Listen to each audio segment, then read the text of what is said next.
अस्सलाम वालेकुम दोस्तों, कैसे हैं आप लोग। तो मैं आपकी खिदमत में हाजिर हूँ बहुत ही क्विक और न्यू रेसिपी के साथ। चलते हैं रेसिपी की तरफ। ये मैंने 2 शिमला मिर्च ले ली थी, इनको मैंने अच्छे से वॉश कर लिया था। यहाँ पे बंद गोभी ली थी, इसकी मैं हाफ़ यूज़ करूँगी, हाफ़ में बचा लूँगी। एक प्याज था, एक लहसुन की कट्टी थी, 3 से 4 हरी मिर्चें थी, थोड़ा सा चिकन था और 2 गाजरें थी। यहाँ पे स्पाइसेस थे जिसमें नमक था, काली मिर्च थी और चाइना नमक था जिसे अजीनोमोटो भी कहते हैं, और साथ चिली फ्लेक्स थे, दड़ा मिर्च और ये थोड़ी-सी चीनी थी।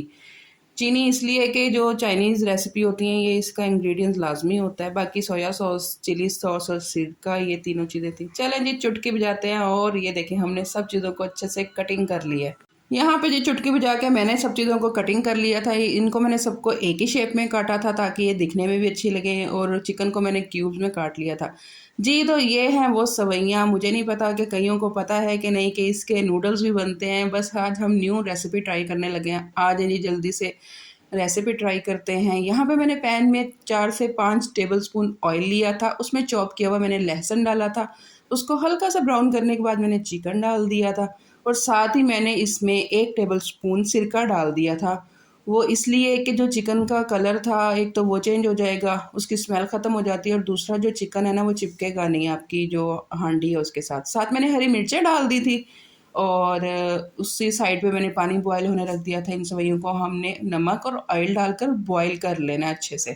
बस यहाँ पे मेरी दूसरी चीज़ें फ्राई हो गई थी, साथ मैंने गाजरें डाल दी थी। ये थोड़ी सी मोटी होती हैं, इन्हें गलने में थोड़ा टाइम लगता है, इसलिए मैंने सबसे पहले गाजरों को डाल के 1 से 2 मिनट अच्छे से फ्राई किया और उसके बाद मैंने फिर इसमें प्याज डाल दिए थे और बंद गोभी डाल दी थी। साथ ही साथ मैंने इसको 2 मिनट हिलाया, इसको भी फ्राई किया और साथ ही शिमला मिर्च डाल दी थी। बस यहाँ पे हमने साथ ही स्पाइसेस डाल देने हैं जितने भी थे। मैंने 1 टेबलस्पून इसमें डाला है soya sauce, 1 tablespoon chilli sauce और 1 टेबलस्पून सिरका। इन सबको डाल के मैंने अच्छे से 2 मिनट के लिए तेज़ आंच पे फ्राई कर लेना है। हमें ये बात याद रखनी है कि जो भी हम चाइनीज़ रेसिपी को ट्राई करते हैं उसे हमने हाई फ्लेम पे पकाना होता है, इसे लो फ्लेम पे हमने नहीं पकाना। यहाँ पे जी हमारी सेवइयाँ नूडल्स बॉयल हो चुके थे और उसे मैंने स्ट्रेन करके फ़ौरन इसमें डाल दिया था और मैं इसको मिक्स करूँगी। अच्छा, हमने मिक्स इसको 1 चम्मच से नहीं करना, ये टूट जाएँगी। यहाँ पे बस मेरी यही टिप है कि हम 2 चम्मच की मदद से इसको मिक्स करेंगे, इस तरह ये टूटेंगी नहीं और बहुत अच्छे से मिक्स भी हो जाएँगी।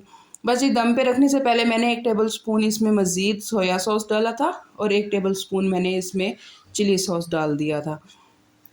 उसके बाद जी मैंने इसको दम दे दिया था 5 मिनट के लिए, ताकि सारे जो हमारे सॉसेस वगैरह हैं वो अच्छे से इसके अंदर मिक्स हो जाएँ। और लें जी, ये हमारी रेसिपी बन के तैयार है। ये खाने में वाक़ई बहुत मज़े की थी, बहुत लाइट थी। इसको खा के बिल्कुल भी हैवी नहीं हुआ। चलें जी, मैं अपनी ये रेसिपी ट्राई करती हूँ, खाती हूँ, आप एंजॉय करें। ओके जी, अल्लाह हाफ़िज़।